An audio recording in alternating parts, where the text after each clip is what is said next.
This podcast is a proud member of the Lamb Podcasting Network. Find the network at largeassmovieblogs.com. Hello and welcome to episode 86 of the 1001 Movies podcast, based on the book 1001 Movies You Must See Before You Die. This week I'll be talking about the 1949 crime drama The Reckless Moment, directed by Max Ophuls. Now, if they should see those letters... Wednesday, Mr. Donnelly, please. The banks are closed over the weekend. There's nothing I can do. It's too far off. And the car, I've already told you, I can't take the car to Los Angeles again. It'll make my family wonder. It's just impossible for me to get away so soon again on my own. You're quite a prisoner, aren't you? I don't feel like one. Wednesday, Mr. Donnelly. In the years I've been with Nagel, I've seen him handle blackmail deals. Believe me, Mrs. Harper, it's best that you do this through me. My partner's not always as patient as I am. Partner? I don't believe you have a partner. You're on your own. You might at least have the courage to admit it. No, I'm not on my own. We're all involved with each other one way or another. You have your family. I have my Nagel. How can you say that? You and your Mr. Nagel, if he exists, are just a couple of blackmailers held together by a common interest in cheating people. I wouldn't try to raise the money. It's just that Bea... Well, it would be such a shock to her. She's lucky to have a mother like you. Everyone has a mother like me. You probably had one, too.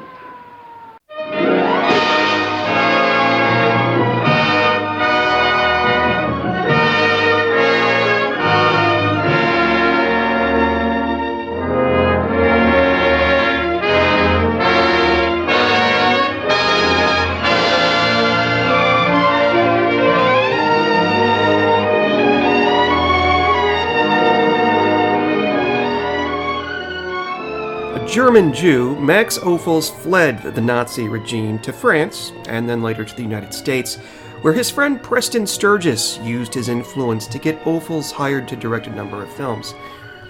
Maybe the most memorable of these is 1948's Letter from an Unknown Woman, although that film is the subject for a future podcast. After this, he made the forgettable Hollywood bauble Caught, starring James Mason. This mediocre picture was bookended by two of Ophuls' most celebrated U.S. films, Letter from an Unknown Woman, of course, and The Reckless Moment. The Reckless Moment is about Lucia Harper, played by Joan Bennett, a wife and mother of two. When Lucia discovers that her 17-year-old daughter, Bea, is carrying on with an older man named Darby, she does her best to end the affair. But when Darby clandestinely meets Bea at the family's boathouse late one evening, a fight ensues and Bea runs off after bopping Darby on the head with a flashlight, leaving him to stumble off the pier and impale himself on an anchor. When Lucia discovers the body the next morning, she jumps to the conclusion that Bea has committed murder and carries Darby's corpse into a rowboat and dumps it into the sea. The next day, the papers announce that a murder has been committed, and the family is visited by the charismatic yet enigmatic Irishman Martin Donnelly, played by James Mason. Donnelly and his associate Nagel have come into the possession of several love letters Bea wrote to Darby, and he threatens to tell the police unless Lucia pays him $5,000 within just a few days. With her husband in Berlin for the next several weeks, Lucia is at her wit's end to find cash to protect her daughter. What happens next, I shall not tell you, except to say that it doesn't end well for everyone involved. The script was adapted from a story in the Ladies' Home Journal by Elizabeth Holding called The Blank Wall, and I think it's pretty pertinent to mention that it's a story by a woman, about a woman, that was published in a women's magazine. Now, it was two men, though, that adapted it for the silver screen, namely Henry Garson and Robert Soderbergh. Columbia Pictures hired Max Ophuls to direct, and after the disappointment that was his last film, he was quick to take the job. Now, during filmmaking, Ophuls had plans for ambitious camera work that would likely slow down production and get the attention of those in the front office of Columbia. So his initial strategy was to film quickly and modestly, always keeping on schedule. This was allegedly jarring for the actors, but before long they learned to work together and at Ophuls' steady pace. Ophuls saved up his time to spend on the hours and days that it would take to film complex graining and tracking shots within the cramped set, not to mention intricate lighting choices had he not been able to do without saving time in less critical scenes in which he rearranged the blocking so it would take less time for the crew to set up. The Reckless Moment was not quite the success that Ophuls had probably hoped. The film failed to make a profit at the box office, and it received lukewarm reviews from the critics. For instance, Bosley Crowther of the New York Times wrote, "It is a feeble and listless drama with a shamelessly callous attitude. The heroine gets away with folly, but we don't think this picture will." This opinion didn't exactly last. It was remade as The Deep End in 2001 and made actress Tilda Swinton a household name. The Reckless Moment was the final film Ophuls would make in the States, but he moved back to France and he continued directing until 1958. During this period, his most popular film is probably 1953's Madame Day, another movie that is a topic for a future episode. But of course, what did I think of The Reckless Moment? Ophuls was apparently known for making strong female protagonists, and this movie is no exception. Joan Bennett is fantastic as Lucia, and her blackmail predicament places her in her husband's shoes in his absence. This may seem dated now, but not since The Silence of the Lambs have I seen such a bold placement of a feminine protagonist placed unexpectedly in what would otherwise be a man's problem.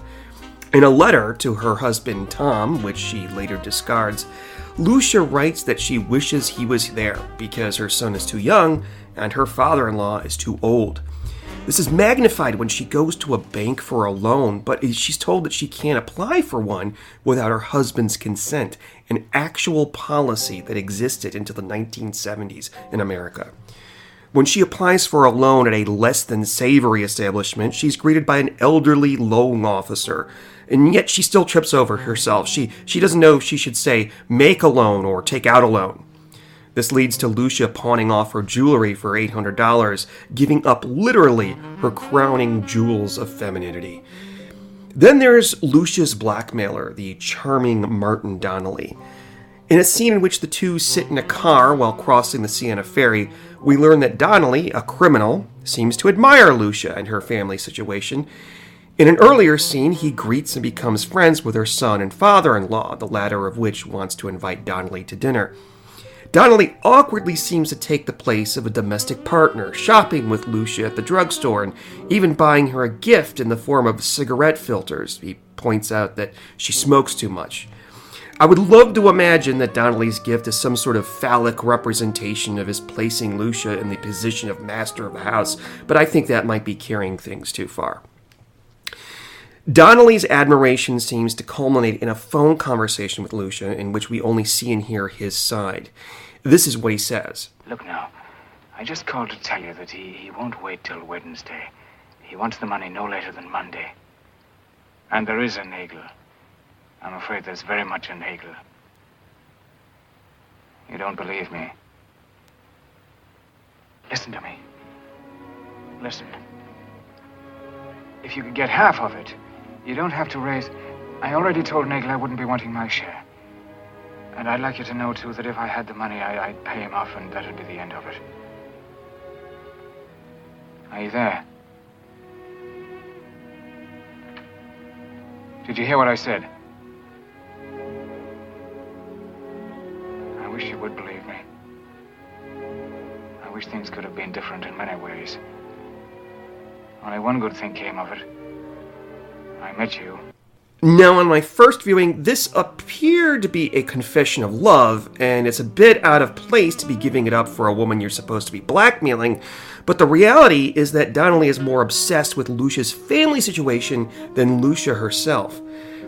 The real star here, however, is Max Ophuls. Obviously influenced by European neorealism, his characters are seen discussing murder and blackmail while doing mundane tasks like shopping or dropping off mail at the post office.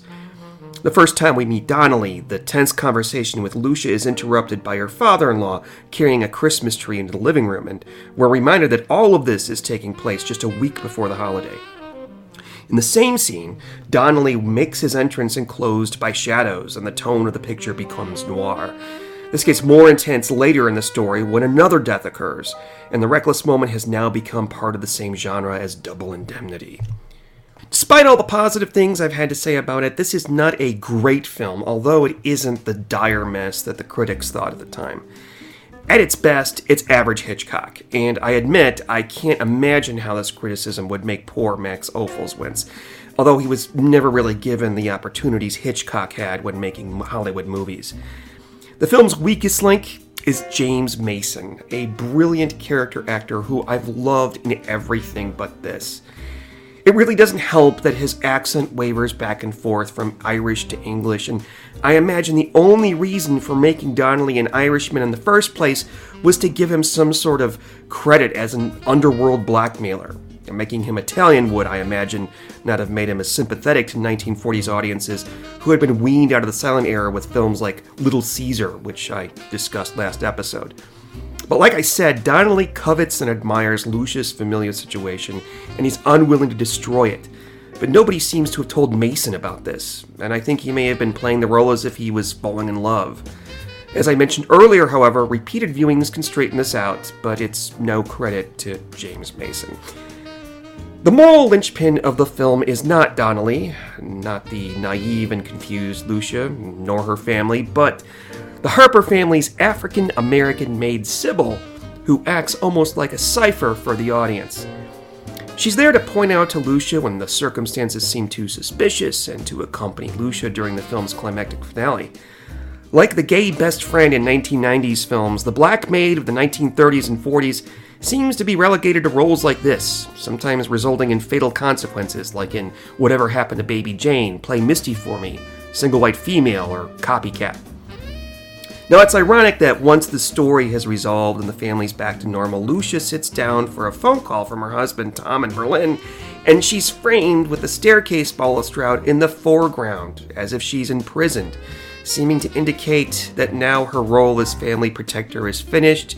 She's back to being her husband's subordinate. It is, I think, an ironic touch from Ophuls. Finally, I think it's important to add that this film is not widely available, although a version is on YouTube, which may be less than perfect, assuming it's still there by the time this episode drops. It is available on Region Zero DVD from an online company called Classic Movies, etc., and the print exceeded my expectations so much that it could have passed as a Blu-ray.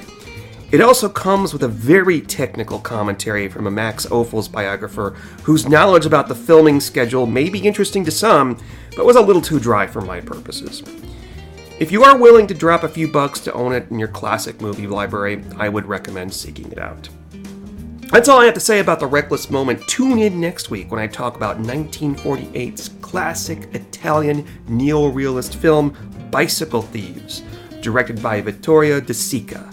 In the meantime, you can email me any comments or questions at 1001moviespodcast@gmail.com or follow me on Twitter at 1001moviespc.